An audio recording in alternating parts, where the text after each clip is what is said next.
Hello, this is Joseph Wilcox. I'm doing assignment 3 of Unit 10. This is now the second part, so it's a land-based outdoor and adventurous activity development plan. So how I can improve on skills and techniques um, for the next time or for when I do it again. Um, so then, this is going to be based on how I performed in paintballing, walking and camping.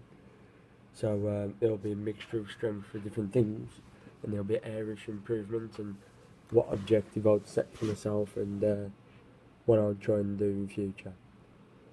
So the strengths. I'm confident in my physical ability, so that was good for the walking and the paintballing, because I was happy to get up there, give it a go, and try hard, try and do more than everybody else, sort of thing.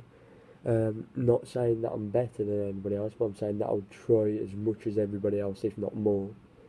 So that would allow me to be able to get around the course quicker in paintball. It would allow me to get behind cover quicker, and in walking, it would allow me to be able to be at the front, whether we're leading, or be at the back supporting people, because I know that we can catch up. In camping now, obviously physical ability doesn't really matter in camping, but in walking and paintballing it is good to have. So that is where I'd set the objective in paintballing, to try and be one of the top ones, because with having a good physical ability, you should be good at physical sports, and this is including paintballing is including a lot of running, dodging, ducking, diving, hiding, getting behind cover. So I'd set the objective of being a good one of the top ones. Not being cocky, not saying that I'm better than other people, just saying that due to physical ability I should be quite high in the list of who's quite good.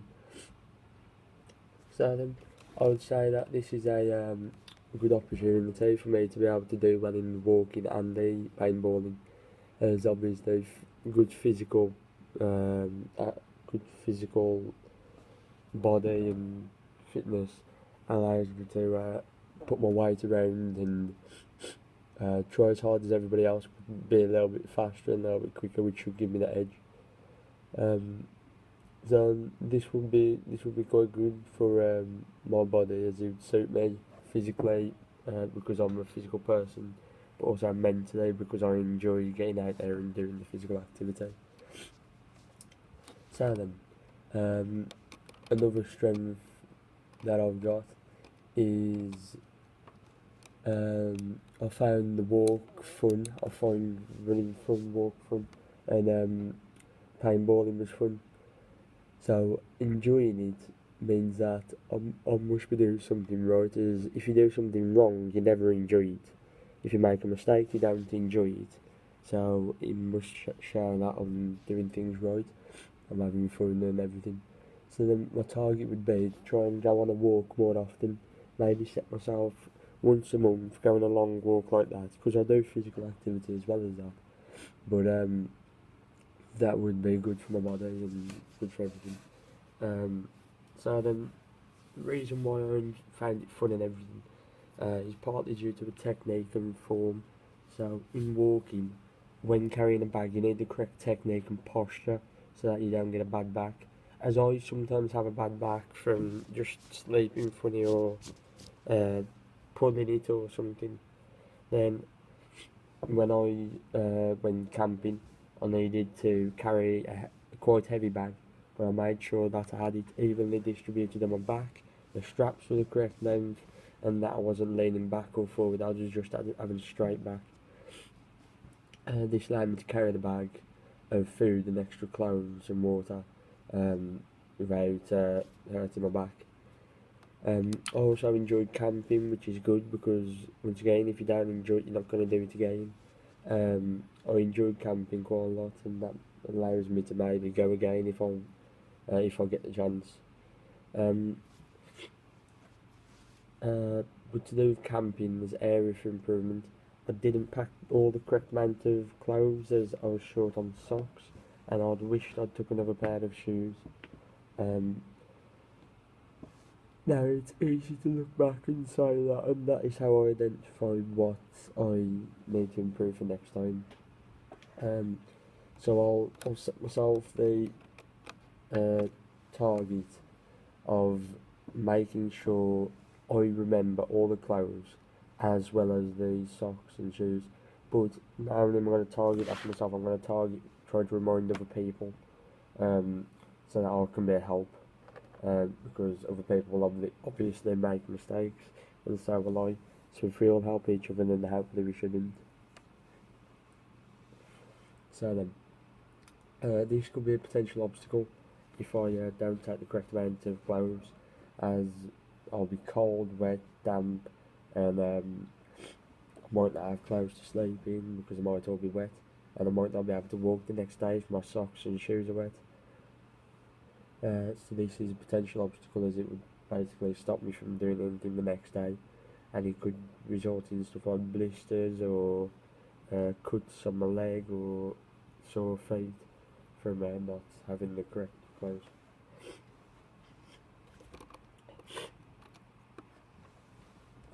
So having another area for improvement is to make sure that everybody has the same paintballing, as we kind of just automatically just allowed us loud mouths per se to take charge. We organised some tactics. We said where everybody was going, left, right, centre, whether you're staying near the back or you're running near the front. And although we worked as a team, we didn't ask everybody. We kind of just said, okay, what do we think? And the people who shouted out, we listened to them. This is where the quieter people, who may know the tactics and may have the best ideas, stay quiet. So this is definitely an area for improvement, as you never know, they could end up being the best person for the tactics right now. So in asking them, it would give you a chance of finding a tactic which you didn't think of. This is where team play comes into action, because it's always best to play as a team, and if you've got teammates who are giving instructions or suggesting ideas, then you can always listen to them, as they are quite handy.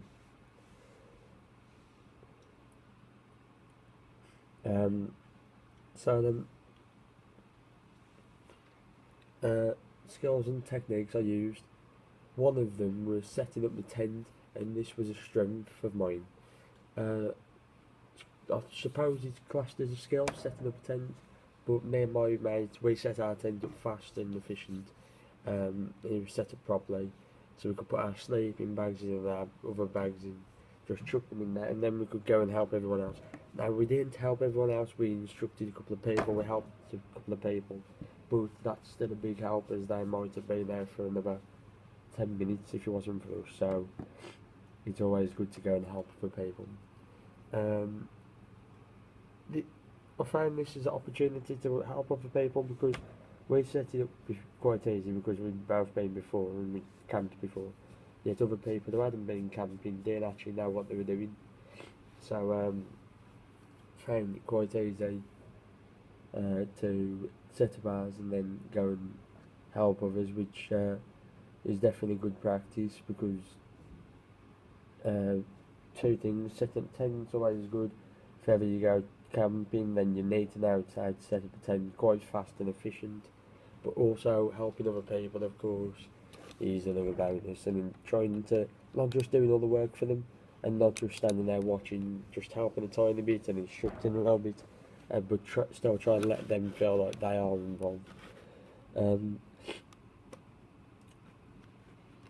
So my aim for that one would be to try and set up mine and help other people by slightly instructing them and slightly building it myself, so they're still doing a good job. So then, another strength is when we did paintballing, we communicated well as a team. So a few of us were shouting very loud which side we're going, when we're going, whether we go forward, backward, and we're talking to each other, able to, so that we're able to work at the same time.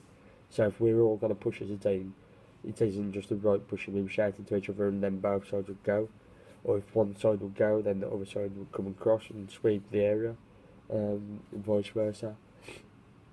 So we made sure that we talked as a team, which allowed us to win 6 out of the 7 games, which obviously isn't bad, so we did something right there. This is definitely an opportunity to use other tactics, because when you go to places like this, it's always good to try and find out tactics because it is fun, and obviously winning is fun, but using tactics it can result to be helpful in other sports. As you might think, oh, I'll put this into place here, or next time you might think, okay, this will help me develop if I use this tactic, or if I stay in this position. And another aim of one I've already mentioned is to try and get everyone involved in paintballing. Try and get the quieter people to one to come to the front, one to have a go, one to suggest a tactic, because at the end of the day we're all there to have fun, and we don't want them missing out on that, and we don't want them missing out on a team bonding exercise sort of thing. So another area where we need to improve is not everyone led the walk, and when I say that I don't just mean walking at the front holding the map. I mean when not everyone led the walk, I mean some people were just happy to stay at the back and not do anything, whereas we all took it in like 20-minute turns. So most of us had a go, and people who wanted to have a go had a go, but that's not benefiting the other people. Like, I had it for 20 minutes, that's developed me, but then the person next to me hasn't had it to all the whole walk, and they're not being developed their skills anyway. So they can't really improve their skills and techniques on map reading. So the aim for next time is to try and get everyone involved, because we want everyone to be able to have a go at leading.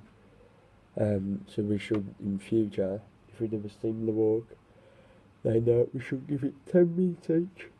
10 minutes each of leading, so that everyone gets a go. But there will always be a second person, which there was this time, holding the map at the back, making sure that we are going the correct way. So people can lead, but they're not under all the pressure in the world, because the other person will spot it, what they're doing wrong, and just correct them if need be. So and this is a target of mine. I'd say 10 minutes each walking with the map leading, because we always have someone else holding the map, and it will allow them to develop their skills and techniques. They might not have any map reading skills, they may not understand the map, they may not even know what it stands for, whether it means the roads or the paths or what. So this is where it's all good practice, and they'll be able to do it without being under all the pressure, because they've got someone on the back making sure that they are going the correct way, and they'll be able to do what they want. Now this could be a potential obstacle, as you could have 10 minutes of walking with the map and you might not have to do a turn, you might just have a straight road.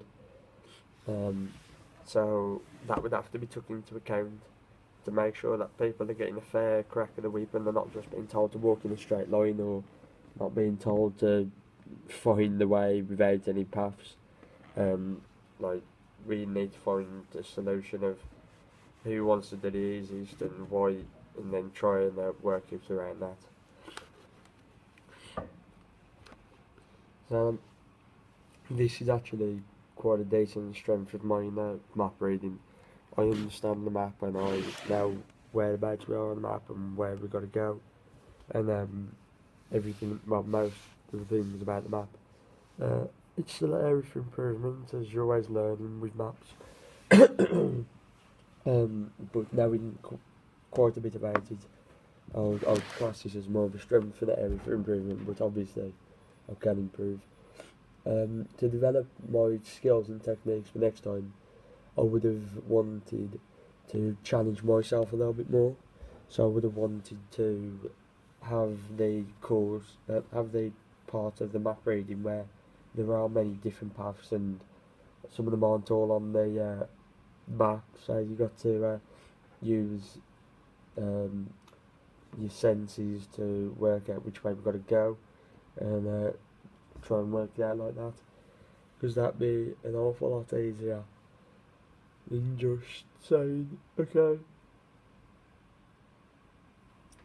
Be a lot easier than just saying, okay, we're down this path, and then 10 minutes later hand it over. I'd like to challenge myself a little bit more, so this would be an objective of mine.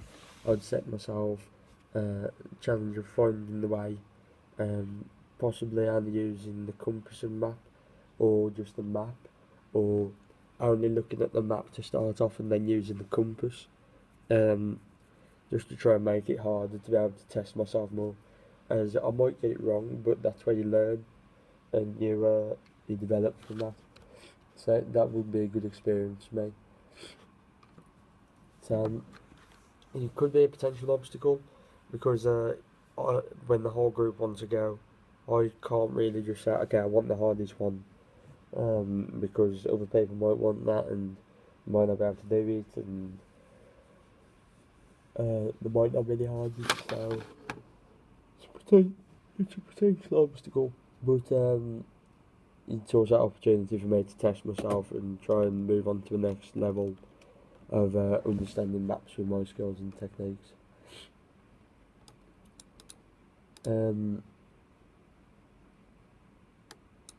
So then, that is all for the strengths, areas for improvements, and aims, objectives, and everything in the land-based outdoor and adventurous activity development plan to help me develop my skills and techniques for next time. So, Joseph Wilcox, done.